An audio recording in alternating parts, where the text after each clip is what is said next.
Savannah, I feel as though our audience would like to get to know you a little bit. So maybe we could start with your introduction and who you are and what you do. Sure. So I'm Savanna Riker. I am a New Thought minister based in Seattle, Washington. So I serve in a community called Amazing Grace Spiritual Center. It's part of a greater organization called Centers for Spiritual Living. And we teach practical application of spiritual principle and how to express that fully in the world. So I've been about that. I moved here about 7 or 8 months ago. So right as COVID hit all of us into a new community. And I'm also doing my own thing, Savannah Noel Ministries. I'm speaking, teaching, writing, all of the above. And yeah, I've been doing this now for, I think, 20 years. So yeah, it's been a journey, that's for sure. Amazing. Awesome. Thank you so much. Well, for today's conversation, that's really exactly what I was hoping to get into, which is the practical approach to spiritual principles. And the reason that's near to me right now is because I was in a pretty charged dialogue with one of my friends the other day because he'll watch TJ and I on Facebook, and he says, Jeremy, everything you guys say sounds great. I totally get it intellectually, but when it comes to the practice, there's a big disconnect. And so I want to explore that in relation to everything that's going on currently with, politics and COVID and the divisiveness and everything like that. But what I thought we'd kind of explore first is what it is really to be able to comprehend and understand spiritual principles intellectually, but how do we drop down into our heart space? How do we bring it from an understanding to an embodiment? TJ, maybe we'll start with you. What do you think? Oh, I would love that. And it's such an important conversation, right? Because like you, I've heard that same feedback. All this sounds great, like being peace in the world or recognizing that we have a choice in how we perceive the world. And yeah, we can say that 2020 is so awesome. It's this transformational experience, but then stuff happens, right? I'm on Facebook, I'm on Instagram, I see something, God forbid I turn on CNN constant negative news or one of the other news sources, and I hear all this stuff coming at me. So how do I actually, because here's the thing, I was gonna say, how do I actually fight the temptation to get the seduction of it? And that's the issue right there, because so many of us have been trained that we have to fight. So one of the things, and by the way, Savannah, I'm so excited to be here with you having this conversation. And Jeremy, she's being very humble in a couple of ways because she's the youngest, I think she's the youngest New Thought minister in the movement. I know certainly for Centers for Spiritual Living, but I'm guessing for Unity and Agape too, although I don't know that that's true. And for our audience, we will dive into what is New Thought, because with conscious recovery, essentially my experience with New Thought is what I brought into conscious recovery and how to infuse that into the recovery conversation. And this is really the deep conversation in New Thought. How do I actually embody this? How do I take it from an intellectual understanding to an actual practice? I'm not a huge fan of the word practical, but it is really practical because the litmus test is the other way just doesn't work, right? That's the bottom line for me. I think Deepak Chopra said that.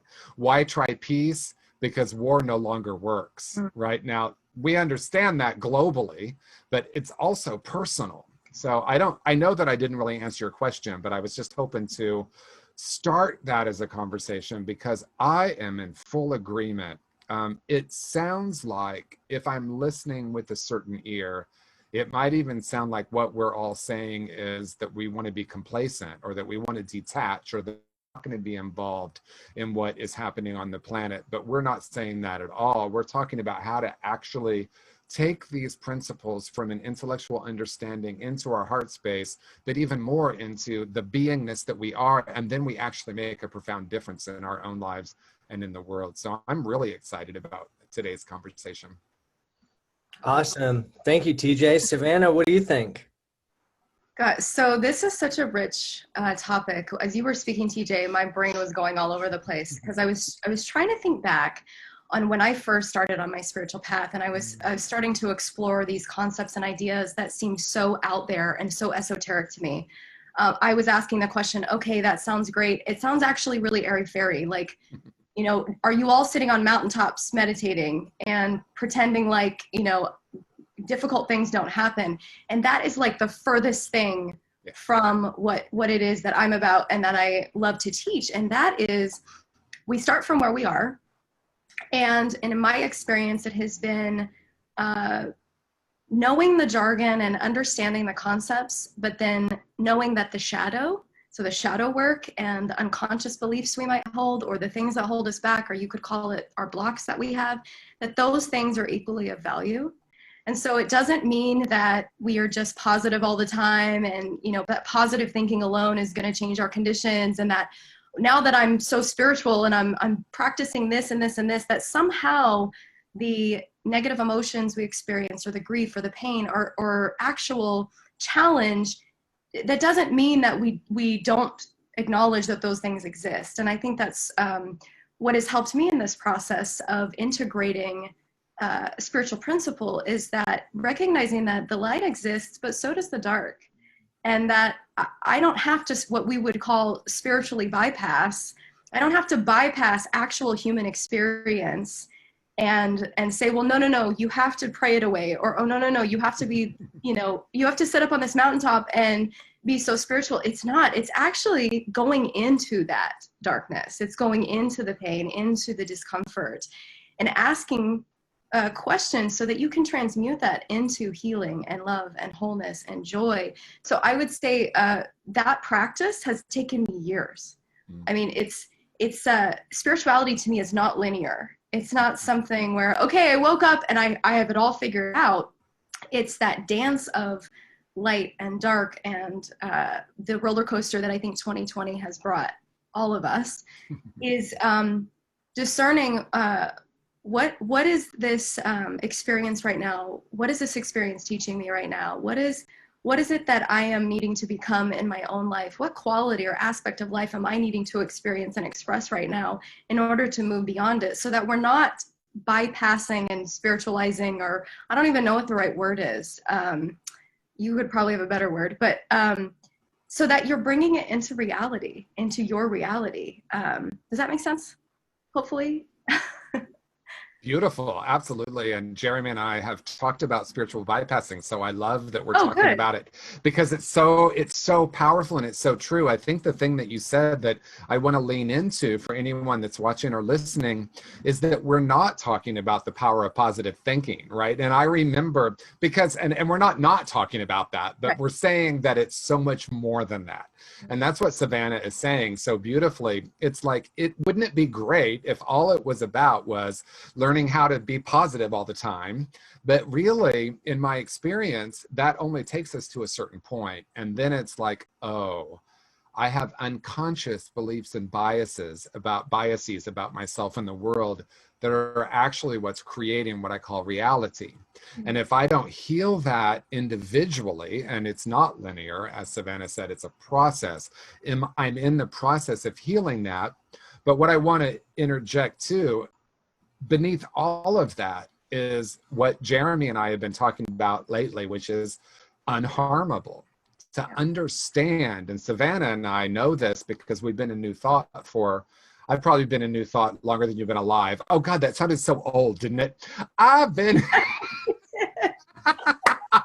I won't tell. The whole world knows now, but... That's right. But the basic understanding is that there's a place within us that is whole and perfect. There is a place within us that is essentially God essence or essential beingness. All these words that point to that unharmable place within us. And knowing that then allows me to integrate what we would call the shadow, as Savanna so beautifully brought. I came into the world very, very much knowing who and what I am, and then feeling very damaged by the events of the world. And I thought that meant I was damaged and broken. And I spent years believing that.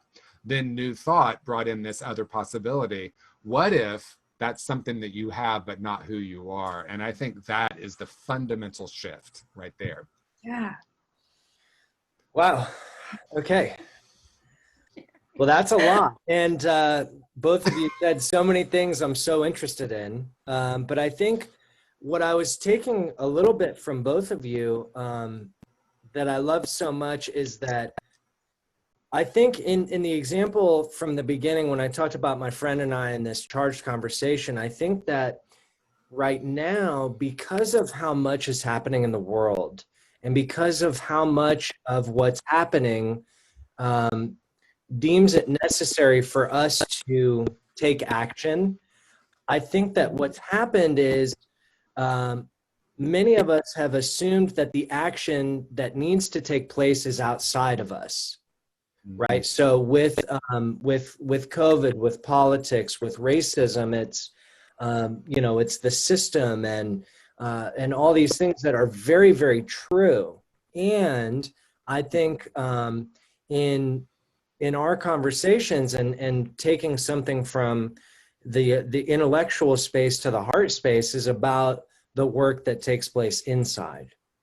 And so for me, that is a really that it can be a really tough thing for me to face, that there are these problems in the world and the answer to them lies in the world.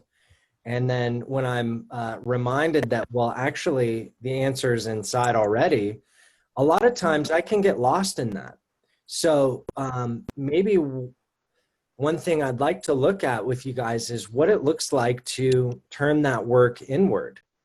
And Savanna, like you said, the spiritual journey not being one that's linear, I think that's a really beautiful way to put it, because a lot of times we're looking for kind of the milestones of our progress, and when they're not there, it's like it's not working or we failed or and so I think that I don't know, I'd like to get curious about that with you both. Is what does it look like to do that work internally when the call seems to be all this external work? Savanna, what do you think?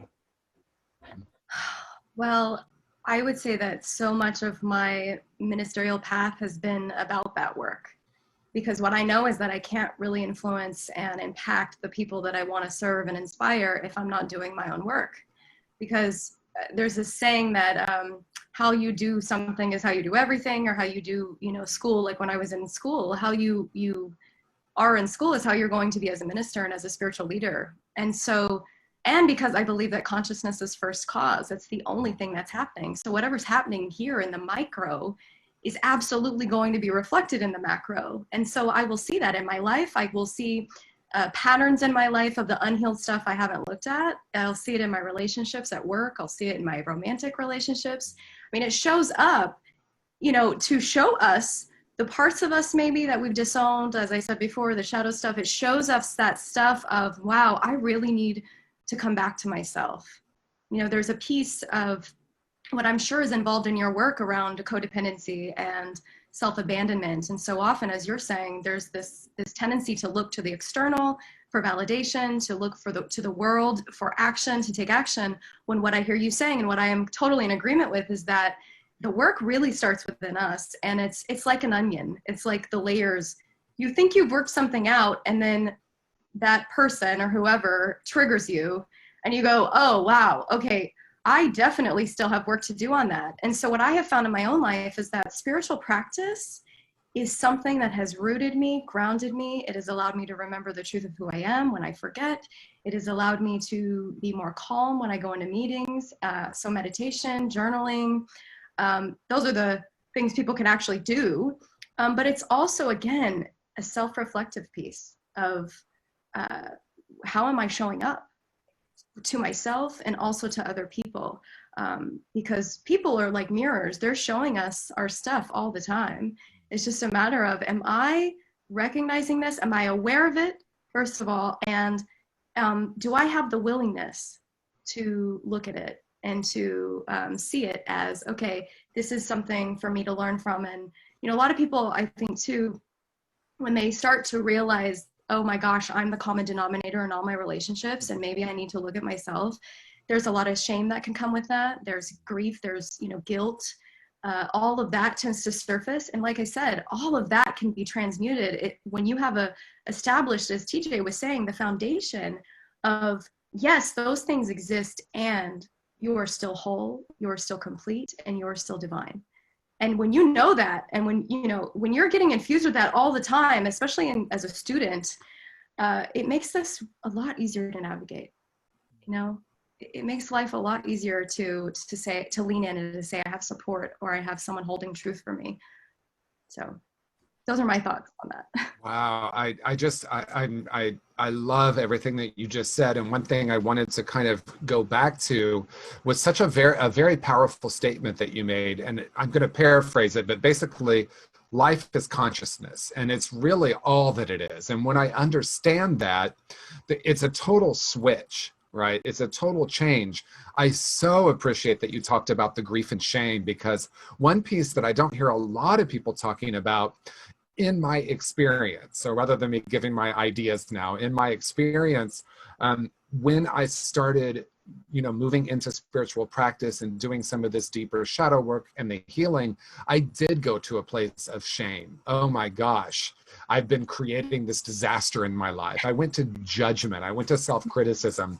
And then a teacher told me, and it was so powerful, rather than going into guilt and shame about it, look at how powerful you are. You've been creating these same relationships over and over and over again because you've believed you're broken. Look how powerful you are. You believe you're broken, and so you've seen it everywhere.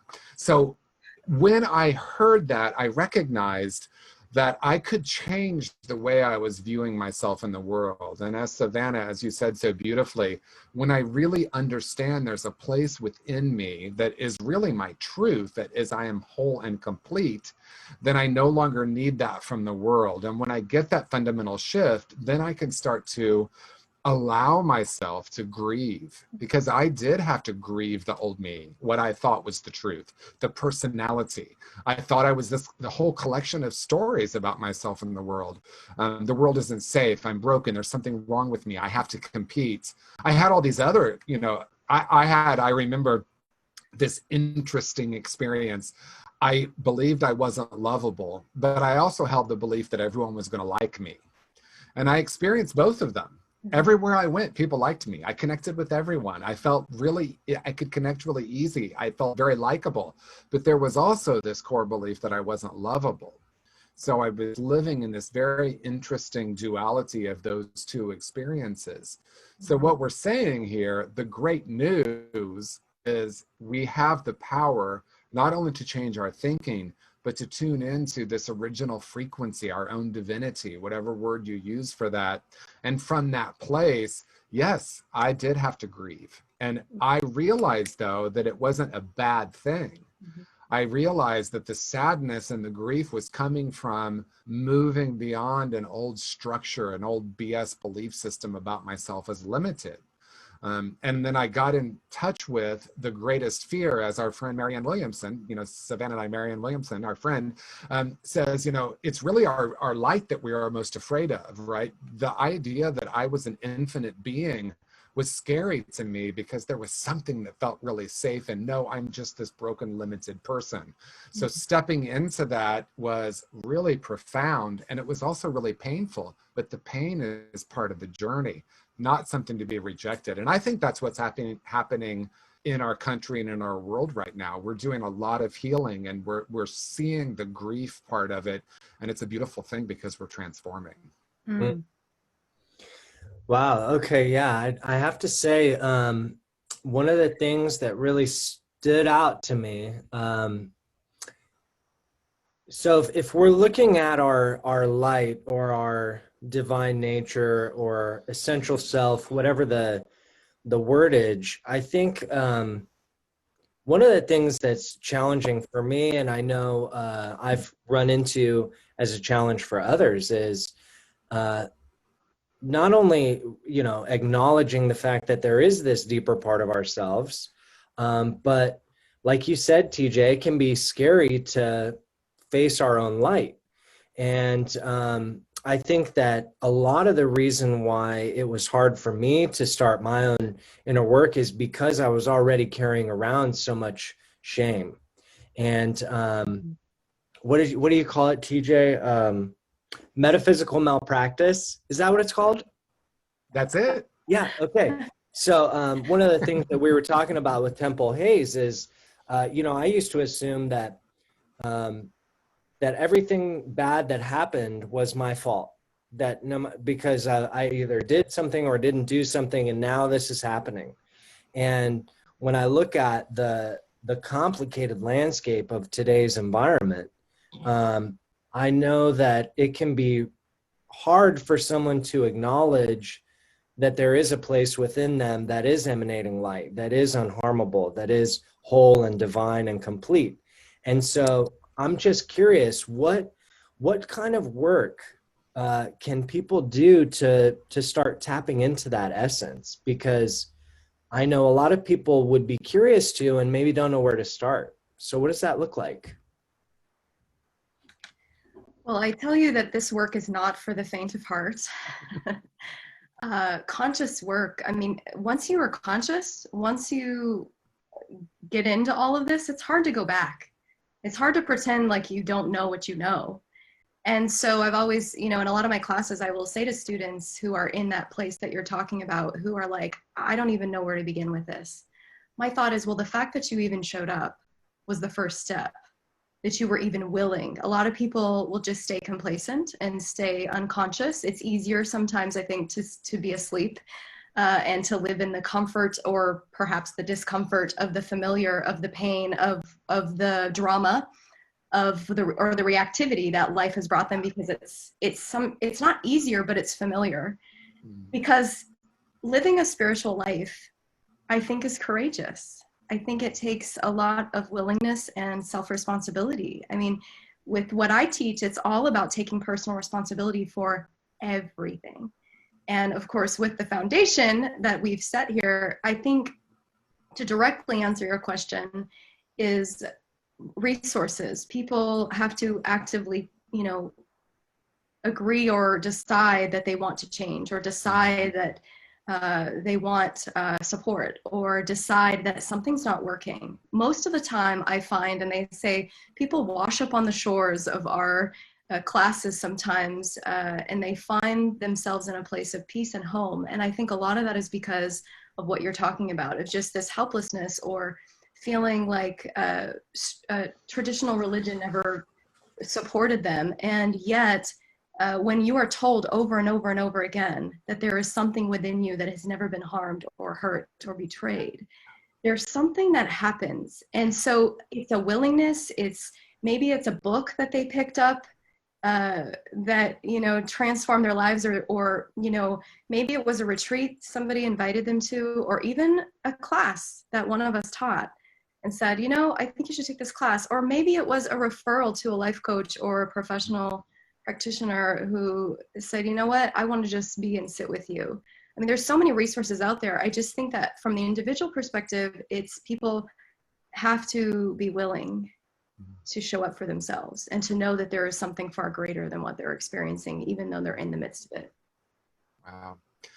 I love that. As you were speaking, I was thinking of the phrase, it can take a lifetime and it can happen in an instant, right? And the instant is what I'm most curious about, right? These moments, whether it's we hear someone speak, because the truth is we're not getting any information, we're resonating with it, right? Mm-hmm. Like the phrase, the phrase, I'm not here to teach you, I'm here to love you, love will teach you.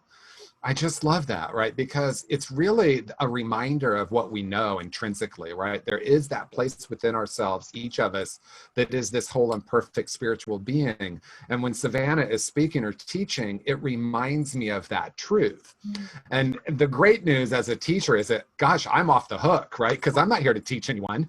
We're here to create a space for learning. I think that's Albert Einstein said that. I'm not here to teach, I'm here to create a space for learning. All these people are said to have said these things. Who knows if they ever did? I saw this great meme that said, I'm pretty sure I never said that, the Buddha. So whoever said it, all of these things to me remind me that it can happen in an instant. right? I can be in my mindfulness practice, my meditation practice. I can be in the energy field of people who are conscious, and I can remember, because that to me is the key. It's the great remembering of that inner wisdom. And for many of us, and I don't know if you two relate to this, but certainly for me, the first decade or so of spiritual practice, I wanted to learn to do it perfectly. I wanted to learn all the principles, how to do affirmative prayer, which book to read. And then that became the next book and the next book. And all of that can point to something. But at some point, it's about going in and yes, we're still seekers, but in another way, we actually call off the search and then rest in that great reality. And then it becomes about, how do I commune with that frequency? You know, Michael Beckwith says it this way, and I love this: pain pushes until the vision pulls. So usually I've outgrown my shell, right? I've outgrown, you know, this way of being. It gets really painful. And then I'm like, oh, I'm willing to try something new. I'm willing to try something different. And that to me is that sweet spot. The key is, can I remind myself of it when I'm in it? Oh yeah, all this pain that I'm experiencing might just be that the way I've been doing life is no longer serving me universally or to the next level of consciousness. And that just means, oh gosh, I'm growing because the way I was doing it no longer serves me or the world. Mm-hmm. Wonderful. Yeah. And I feel like, TJ, you're calling, well, maybe unintentionally, but you totally named exactly the way I approach spirituality, because it is new in my life relatively. I mean, and I remember, and I'm talking like a year or two, that new. And the first thing I did was I Googled it. And, you know, I let Google tell me all these things. I said, okay, cool, I got it. And then I started reading, and I'm like, all right, cool, just checking it off the list. And only when things got drastically worse did I realize that this wasn't going to be the typical way I go about doing things. And in that was a lot of realizations that came at the complete opposite time I expected them to. And one of those things, really, it's just a perfect segue, is that I used to be someone who wanted to fight, and not necessarily fight other people, but I wanted to fight for things. And it was very recently that I kind of started to recognize that the fight, when I approach it energetically as I'm fighting something, I wouldn't really yield much result. And I became really curious about that. And I think right now, I mean, especially politically, it's like there's so much about the fight.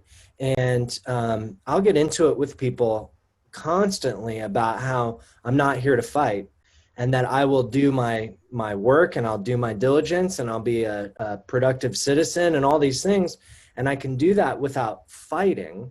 And of course, I have some idea as to what is behind that energetically, but I'd love to hear it from the two of you. So TJ, what do you think? Why don't you start us off on that one?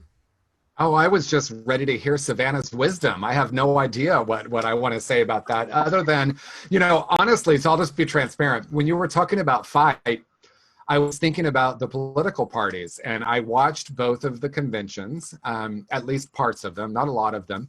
And I resonate much more with one party, you know, clearly. I guess that's clear, but to me it's clear. And that particular convention, I noticed that they were talking about fighting, fight, fight, fight, fight, fight. That was the talking point. And I understand it. That's what I want to lean into. I want to have compassion for that. I understand, because there's so many things in our world right now that seem to be out of harmony. And there's a reactive impulse within me that wants to make it right. So I have so much compassion for that, but I don't think it really works, right? When you were talking, first of all, thank you for being so transparent. That absolutely is and was my journey with spirituality. I wanted to figure it out. And the highest form of human intelligence is to see ourselves without judgment, right? Mm-hmm. And so if I can take a look and say, oh, wow, look at this beautiful place I'm in.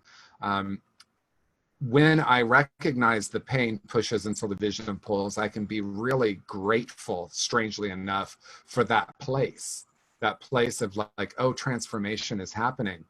You know, life is difficult and life is a struggle until the moment that it's not. Mm. You know, and that was my journey, and that's what I see being played out, right? In what in New Thought we call it race consciousness, just meaning the consciousness of the human race. In other words, and to say it really simply, is the accepted norm, right? So the accepted norm is there's an enemy we must fight, we must struggle, we must push, we must make a difference by fighting. And I honor and respect and understand that. I have compassion for it because there's still a place within me that shows up sometimes that wants to do that. So it's not about making that wrong, but it's about a profoundly simple question. How is it working? Is it true that struggle and fighting has ever really worked? It may give us these temporary, what we would call a gain, but what's really wanted and needed right now is for us to have a profound shift in consciousness. As Savanna said, it starts in consciousness. Can I recognize that what is wanting to emerge here is much greater than the fight? That's all I think I have at this moment. I really genuinely love hearing Savanna talk. I really could just put myself on pause and just listen, because I just, you know, Savanna, from the day I met you, I've always had such a, my heart has felt so connected with you. I know you grew up in New Thought, and I've always wondered, you know, what would happen. My best friend, Lisa, her daughter, she grew up in New Thought, and I was like, oh, this is going to be so cool, because, you know, in Unity in Dallas, where she went, and she was from a toddler up until her teenage years, she was in New Thought. And I remember we would bring the kids onto the stage, and then the whole room of like 1,000 people would do the affirmation, you are whole and perfect just the way you are. And I would always cry. Yeah. I would cry partially because leaning into that truth was so powerful. And then I also cried because that's not what I got. Mm-hmm. Right. And so I could hold both of those, and I could see these faces of these beautiful children that would light up because they knew that was the truth. They knew that. And I saw Emily grow up in that, and she became this beautiful woman today, of this person that knows that very deeply. And I just, you know, I see that in you, Savanna, because I know you grew up in New Thought as well. And I'm not saying you didn't have as much to unlearn as the rest of us, because I'm sure you did, but I don't know, maybe you want to talk about that, maybe you don't, but I felt so connected with you from day one. Ditto. I mean, I think what some people don't know is that I found New Thought when I was 15. I didn't actually from birth. There was something within me that was so resonant with it. It was almost, again, it was just like this little divine assignment. It was just like plopped into my lap. Like, this is going to be your life, because it quickened it. I got involved in everything. At the point of 15 onward, I was involved at a national and then international level. And I grew up in a Christian community, and I never agreed with it, and I was excommunicated, and I mean, you name it. So I have both and as well. Yeah. Not as much of the baggage, but I studied religion in college, so I also have some perspective on that. So thank you for that acknowledgement. I wanted to just leap off of what you were saying in terms of your question, Jeremy, which I have to remember now. What was it back to? About, fighting. So how do I want to go about this? I feel like we all have an assignment, and once I complete assignment, I am given another assignment. I was given an assignment to move to Seattle to be part of this incredible spiritual community. And my role may be different than someone else's role who happens to be an activist or someone who is really engaged in some cause of their own. And it doesn't mean that I don't care about those causes and those things, but it means that my work primarily for me is in consciousness, as TJ was saying. So for me, it always starts there, because I know that I will be reactive. I will be triggered. I will go into a fight or flight mode. I will go into ego. I will become that small little girl, Savanna, in all of my relationships and people I engage with on social media or elsewhere, if I don't do my work and if I don't start from a place of consciousness. So people have asked me, you know, how have you been able to maintain your peace of mind or your calm during all of this? How have you been able to, you come onto social media and I'm just like, oh my God, can I just hear you talk for like a minute or so? And they're like, how do you not fall apart or how? And I'm like, I do fall apart. And I do have challenges like everyone else through this. I think that my focus and my intention is what is most important to me, because I might get derailed for a moment, but I'm not willing, as you, Jeremy, I'm not willing to go into the fight because there's nothing to fight to me. There's nothing wrong. It's all falling apart for a reason. Like there is something that's wanting to emerge, and are we paying attention? So for me, it's less about, let me engage in this argument over here where people aren't even in a real discourse or real debate. And let me come back to truth with a capital T of what I absolutely believe and know within my heart's, you know, deepest longing and desire, that there's something unfolding here that is magical and magnificent, and we can't see it yet. And maybe we don't get to see it yet. But for me, it's what keeps me grounded and calm and sane is coming back to truth. Like if I believe that a higher power, God, the universe, love, whatever you call that, if that is everything and it is everywhere, then it has to be in that person too that I don't really like listening to. Yeah. And it has to be in that political party that I don't agree with. Yeah. And so then the fighting becomes irrelevant. It becomes more of what is my intention and my vision for a future of a world that works for all people. And if that is engaging in this discourse, then I'm misaligned. Then I need to like redirect and come back to course and center and really tune in with, okay, what am I being called to do here today? I'm being called to pray. And some people might see that as complacency, but I don't see it that way. You know, Mother Teresa had her purpose. Like I said, activists, everyone has their own lane. And everyone can function in their own lane. And that doesn't mean that one is better than the other or vice versa. So. Yeah, and I wanted to touch on something because I think it's so important, Savanna. Thank you. And that is, as a person who is an activist, let's say you are a person that you feel really called to be an activist. I did a talk a couple years ago called spiritual activism, right? Because a lot of times we've been programmed to believe that activism is fighting for change. That's the template that most of us have seen. And again, we're not saying there's anything fundamentally wrong with that. I like to ask questions about it though. Is it really serving? So if I'm coming from a consciousness of something's fundamentally wrong here and I need to fight to fix it, I'm going to be bringing that energy into my activism. So regardless of what I feel called to do, the bigger question is how I'm going to be in the midst of that. So let's take something super, super practical. Let's say that you want to be an activist to help people who are homeless, right? So I live in San Francisco. There's a lot of homeless. If I am coming at it from the angle of these poor people, they need my help, because consciously or unconsciously, some of us might bring that into the conversation. I know I have, right? How can I help these poor people? But I immediately have created the dynamic of there's something wrong with them and I need to be part of helping them. But you see how that's really dualistic and it creates more of the problem. When I come at it as a spiritual activist, it would be, how can I bring spirituality to this situation? How can I look for the spiritual wholeness in every person I'm talking with?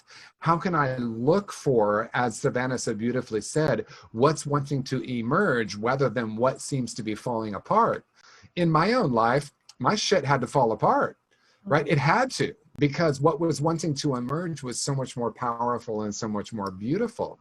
So if we get caught in the symptom is, you know, whatever it is, the racism or COVID or the fear around COVID or the political strife, that's the symptom. If we get down to the actual root of it and start to look at how because our bodies are always wanting to heal and our spirits are already whole, right? So if we were to look at what's happened politically as, wow, I wonder what the request for healing is. I wonder what is wanting to heal, because we're always bending toward wholeness. So if I'm an activist, if I want to be an activist, it would be activating spirituality and infusing that into every situation. So I felt inspired to say that because I just love everything that you said. It's so incredible. Sorry, Jeremy. No apology needed. I'm just like trying to soak all this up. Yeah, there's so many things, and I want to be aware of our time. But I foresee us doing more shows in the future, hopefully, because Savanna, you said a lot of things that kind of blew my mind. One of which is, getting assignments. And I'm so curious about that, but I feel like that in itself is its own. Yeah. It is. Yeah. It's an awesome show. Yeah. So we'll do that because I feel so called to circle back to that. But I want to give it its the amount of time we'd really need, which I feel like is more than 10 minutes. That being said, I think what I've taken a lot away from this, and Savanna, I really like what you said about everybody having their own lane, and yours being consciousness and how you can bring that to every situation. And TJ, I love obviously not needing to fix what we perceive to be broken, and I think for a lot of people, if, even with just that slight adjustment, it's a big relief, because it's like, I can't fix the Republican Party. That's not something and if I fight to fix that, I'll fight my whole life. And, likely I won't succeed, because that goal is just, and so I think by focusing rather on who we are and who we're here to be, I think that enables us to have a much more organic effect. And I know that when I'm in line with who I am, and when I come from a place of be rather than do, I've seen that I've had deep, meaningful impact. But when I chalk it all up to action, a lot of times I feel like maybe I fall short. So I love that perspective from you both. And I think in closing, I know that a lot of the conversation that I've had, that I've seen, there's a lot of pain, and there is suffering. And one of the things that you both spoke to so beautifully that I really resonated with is that while there is pain, there is something trying to emerge. And so I thought, for kind of our closing final thoughts, if you will, maybe what do you guys see emerging? I'm just curious. Let's see if we can send some hope out there. Savanna, what do you think?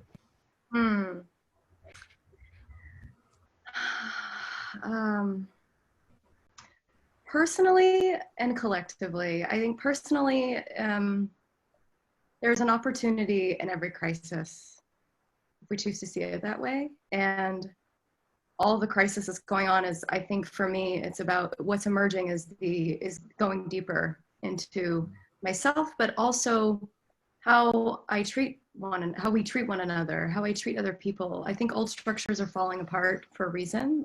Systems and things that don't serve the higher good are falling apart. I happen to believe that there is good in the world, and there's a lot of it, and that the universe is conspiring for our good.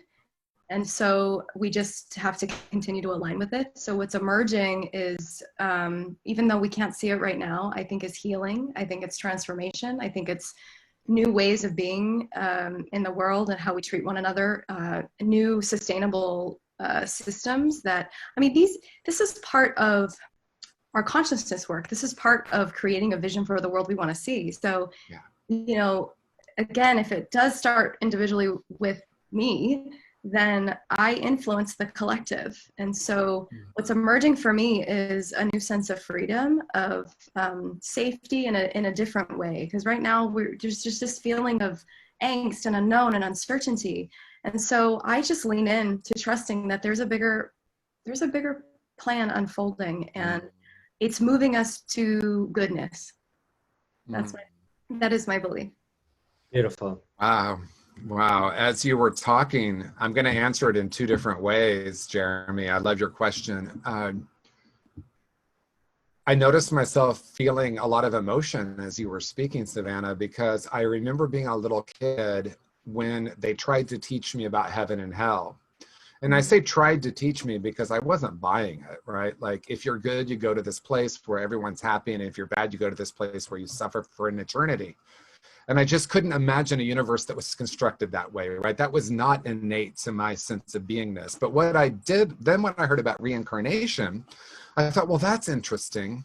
But I remember laying in my backyard one day on a summer day and looking up at the infinite amounts of space and imagining what life was like on other planets. And I started imagining, because it was at a time in my life, and the reason I think the emotion is there is that it was at a time in my life when I learned about war, and I learned about sexism, and I learned about rape, and things that seemed horrible. And it was very, very painful for me. And I thought, we must be on a low-level planet. Now, let me be clear. I'm not saying that we're on this is a terrible place that we are. Because what was innate to me, what was instinctual as a little kid was, I'm here to learn how to work through that. I'm here to learn how to shift.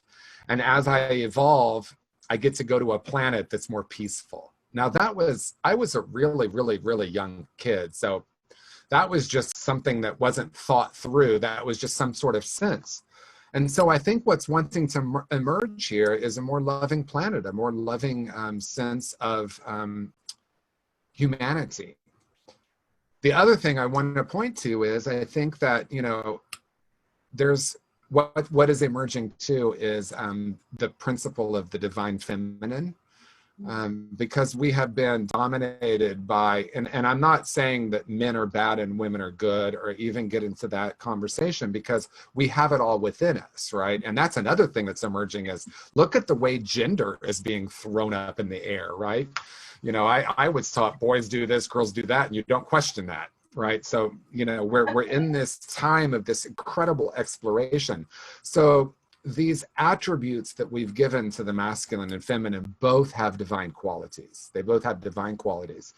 The divine feminine that is emerging right now on our planet is more about compassion, understanding, openness, and connection, and less about dominance and my way or the highway. This is the way it's always been, and that's why. So that's why, as Savanna's speaking about, the structures that are crumbling are some of those old, what we now call toxic masculinity, right? That's something that we talk about now. And that what we're talking about is in the unhealthy or unevolved expression of what we consider to be masculine, it shows up as dominance, control, rules, right? That's why we see certain religions crumbling. It's not because they're bad, it's because the new paradigm is emerging. So whether you're born with the gender of male or female, whether you explore that and change that and embrace different gender expression as you grow, what we're really talking about is beyond gender. It's really about that love that we are, that essential beingness, and that's what's emerging.